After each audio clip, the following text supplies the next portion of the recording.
여러분 안녕하십니까? 잘 오셨어요. 예, 팡터바의 팡팡 터지는 바이블에 오신 것 환영합니다.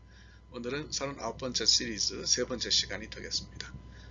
지금 우리가 이야기를 나누고 있는 것은요. 아브라함이 왜 그렇게 멀리 하란까지 자기 종을 보내서 자기 아들 이삭의 아내감을 구했느냐, 곧 자기의 며느리감을 구했느냐 하는 것에 대해서 생각 중입니다. 그래서 지난주에는 혈통을 보존하기 위해서 그랬다. 이런 가능성에 대해서 생각을 했는데요. 물리적으로 보존할 만한 혈통의 순수성이 없기 때문에 단순히 그런 물리적인 혈통 보존이 대답은 될 수 없다는 그런 결론을 내렸습니다. 오늘은요. 그렇다면 아브라함이 가지고 있는 하나님 신앙을 보존하기 위해서 그렇게 했냐는 가능성을 우리가 생각을 해볼 수가 있겠죠. 그래서 오늘은 여기에 대해서 함께 생각을 나눠보도록 그렇게 하겠습니다. 이스라엘 백성들이 이제 피를 중시한 데는 이유가 있는 거죠. 물리적인 혈통 보존이 이유라기보다는 사실은 그 교육과 양육을 통해서 그들 나름대로의 어떤 그 집단 정체성을 유지하는 데 그 중요성을 둔 거죠. 그래서 제가 말씀드렸듯이 지금도 보수적인 그런 그룹에서는 양친 가운데 엄마가 유대인이어야 자녀를 유대인으로 본다 이런 입장이 있어요. 그렇게 이야기한 것은 사실은 이유가 있는 거죠. 이유는 엄마가 자녀에게 하는 양육이 중요하다 그런 거예요. 그 성경을 쭉 보시면 여러분들이 보시면 오른쪽에 그림 보시면 아시겠는데 패트리악 그러면 족장이고 매트리악 그러면 글쎄요 여족장이라 그럴까요? 성경에서 이런 분들의 존재를 굉장히 중요하게 여겨서 나름대로 이렇게 정리를 할 수 있게끔까지 이렇게 여성들의 역할을 중시한 것은 뭐겠느냐? 바로 이제 엄마를 통해서 신앙이 교육이 되어진다. 이렇게 보는 거죠. 그래서 엄마의 신앙이 굉장히 중요해요. 오늘날 우리도 보면 알 수 있지 않습니까? 아버지가 잘 믿고 엄마가 신앙이 없으면 집안의 신앙이 유지되기가 어려워요. 아버지가 좀 대충 믿어도 엄마가 제대로 믿으면 집안의 신앙이 서죠. 그런 거하고 비슷하다 이렇게 우리가 생각을 해볼 수가 있을 것 같습니다. 유대인들은요 물리적인 혈통도 중요하지만 그것보다도 교육으로 유대인을 만든다고 그렇게 믿어요. 이거 굉장히 중요합니다. 그래서 말씀드린 것처럼 엄마의 중요성이 거기 있는 건데요. 자녀를 유대인으로 키우는 것은 피의 성분이 아니라 교육과 양육이라고 보는 거죠. 유대 문화를 가진 어머니가 기른 사람이면 그 물리적인 혈통이 어떻든지 그 사람이 유대 정신을 가질 수 있다는 Jewish spirit을 가질 수 있다는 생각이 거기 숨어 있는 거예요. 그래서 유대 어떤 신앙의 보존, 문화가 신앙인데요. 그런 보존의 예를 역사에서 찾는 것은 그렇게 어려운 일이 아닙니다. 제가 히브리 유니언에서 그 랍비를 길러내는 그 학교에 graduate school에서 공부를 했다고 말씀을 드렸어요. 제가 그 수업 시간에 들어가면요, 이 사람들 정말 독특하다는 생각을 많이 했어요. 학생들이 질문을 정말 대따 많이 합니다. 엄청나게 많이 해요. 제가 옆에서 들을 때는 저런 질문까지 하나? 저런 질문은 이렇게 별로 심각하지 않은 것 같은데, 중요하지 않은 것 같은데, 왜 저런 질문을 하나? 이런 생각을 하는 질문이 많았는데요. 교수가 하나도 그것을 무시하지 않아요. 그리고 그거에 대해서 대답해주고 함께 토론하고 진도는 둘째예요. 그냥 질문이 나오면 그거를 무시하지 않아요. 제가 한국에서 공부할 때는 좀 심각한 질문을 하고 그러면 지금 진도에 방해되니까 그 질문은 하지 말라고 이런 얘기를 좀 듣고 했는데 그런 경우는 1도 없었어요. 저는 미치겠는데 이 사람들은 그게 자연스럽더라고요. 정말 그들의 교육이 유별나다고 그렇게 느꼈습니다. 그럼 우리가 좀 잘 생각을 해볼 수가 있는 거죠. 예. 아까 이제 처음 매트리악 족복 가운데 6번째가 이제 요게벳이 나오는데 요게벳은 모세 엄마죠. 하나만 예를 들어서 설명하면 모세와 모세 엄마를 얘기할 수 있는 거죠. 모세가 자기 백성을 이끄는 지도자가 된 것은 진짜 모쉐, 히브리 말로 모쉐 그러면 물에서 건지는 사람이라는 뜻이죠. 원래 모세는 물에서 건져진 사람이었는데 물에서 다른 이들을 건지는 사람이 된 것은 요게벳의 신앙교육 때문이었다. 이렇게 보는 것이 맞아요.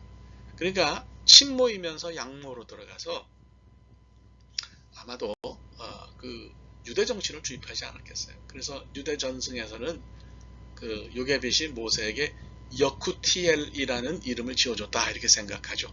여쿠티엘이라는 이름은 소망이라는 뜻을 가지고 있습니다. 그러니까 뭐 제가 이건 한번 얘기를 이미 했어요. 그래서 이런 그 소망을 가질 수 있도록 너는 유대 백성을 건지는 사람이 되어야 된다. 하나님 신앙을 계속해서 넣어 주었기 때문에 그가 다 장성해서 자기의 정체성에 대해서 고민하다가 나중에 유대 사람과 함께 살기로 생각하고 그 애굽 사람을 때려 죽인 걸 우리가 볼 수가 있잖아요. 그러니까 이제 다 거기서 그렇게 됐다 이렇게 생각을 할 수가 있는 거죠. 성경을 넘어서서요. 오늘날의 예도 한번 들어볼 필요가 있을 것 같아요. 우리가 카이팽 주스라고 부르는 사람들이 있어요. 카이팽 유대인이라고 불리우는데요. 이 사람들은 바로 중국의 유대인들이에요. 중국에도 유대인 커뮤니티가 있어요. 여러분도 들어보셨는지 모르겠어요. 하난성에 카이팽이라는 곳이 있는데 그 카이팽에 유대인들이 살아요. 그러니까 이게 참 굉장히 대단한 거죠. 이 사람들 중국 이주 역사는 뭐 굉장히 오래됐어요. 다음에도 설명하겠지만 12세기까지 거슬러 올라갑니다. 여러분들 이거 한번 사진을 보세요. 왼쪽엔 지금 현재 그들의 시네각, 그러니까 그 회당에서 모여서 안식일을 지키면서 예배를 드리는 카이팽 주스들의 모습입니다. 그 이마에 붙인 거 이게 보이시잖아요?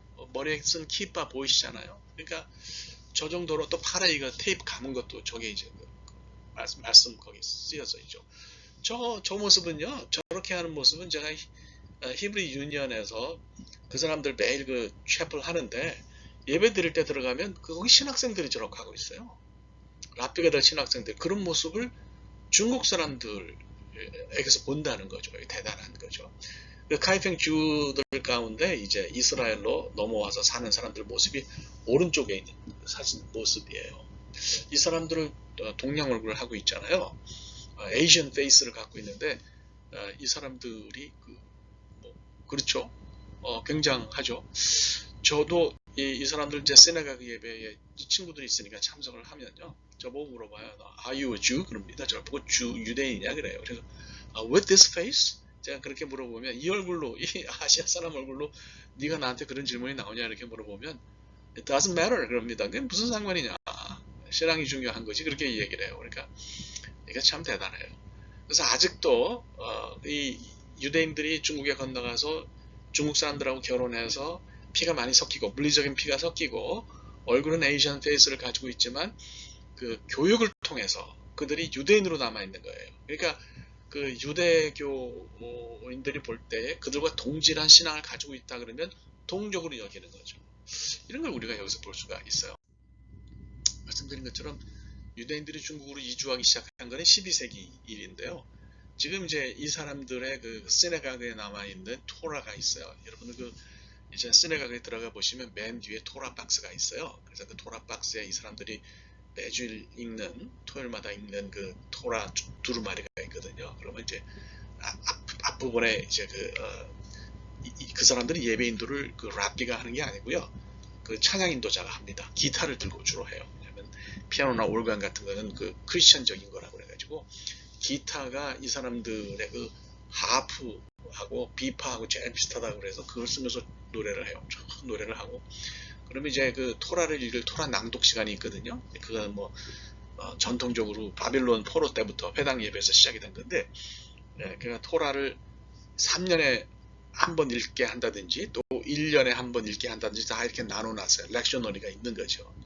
그래서 이제 그거를 사람들이 가지고 토라 박스에서 토라를 꺼내가지고 한 바퀴 돌면서 토라 오라라는 노래를 부릅니다. 토라가 이제 빛이 나는 거죠.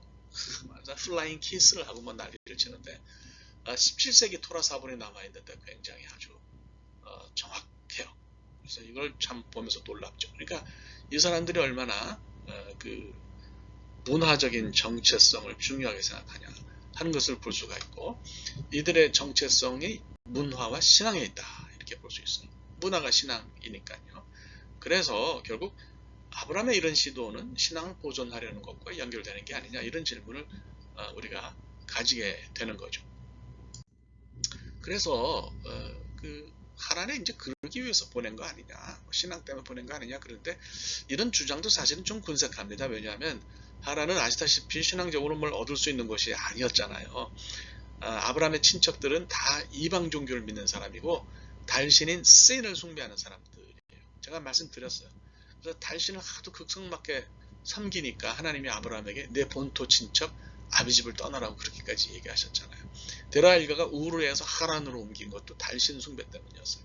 이 오른쪽의 사진이 하란에 이제 달신 그 무너진 그 신전이 있는 그 폐허예요. 폐허인데 참 저거 보면서 여러 가지 생각을 굉장히 많이 했던 그런 생각이 있습니다.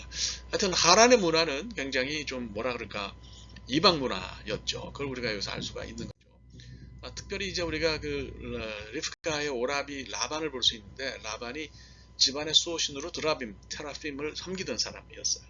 그래서 라반의 딸인 그 라헬이 아버지를 골탕 먹이려고 가나안으로 도망가면서 야곱과 도망가면서 드라빔을 훔쳤죠. 그러니까 막 드라빔 잃어버리니까 그 눈이 멀게 해가지고 그걸 찾으러 이제 야곱 일행을 따라갔던 그런 기록이 창세기에 있어요. 그러니까 드라빔은 집안의 수호신이고요. 이걸 가진 사람은 상속권이 있어요. 이방 종교에 물든 사람은 이거 없으면 큰일 나는 거죠. 그러니까 하란의 문화는 말씀드리면 굉장히 아브라함의 것과는 이질적이었다 말씀드립니다. 그래서 우리가 이제 결론을 내릴 수가 있는 거죠. 결론은 뭐겠어요? 하란이 이방 종교의 영향하에 있었기 때문에 신앙을 굉장히 중요하게 생각하는 것은 맞지만 그것 때문에 아브라함이 며느리를 거기서 구한 건 아니었다. 이렇게 우리가 결론을 내릴 수 있다는 거죠. 여러분들이 잘 이것을 생각하시면 될 것 같아요. 그래서 뭐 오늘은 이렇게 설명하면 될 것 같고요. 다음은 이제 며느리 구하기 작전의 마지막 시간인데요. 나름대로 대답을 찾겠습니다. 혈통 보존도 아니고 신앙 보존도 아니라면 그런 대답은 뭐냐? 예, 미리 살짝 말씀드리면 언약이 진짜 이유입니다. 자, 내용은 여러분들이 나중에 들으시기를 바랍니다. 감사합니다. 고맙습니다.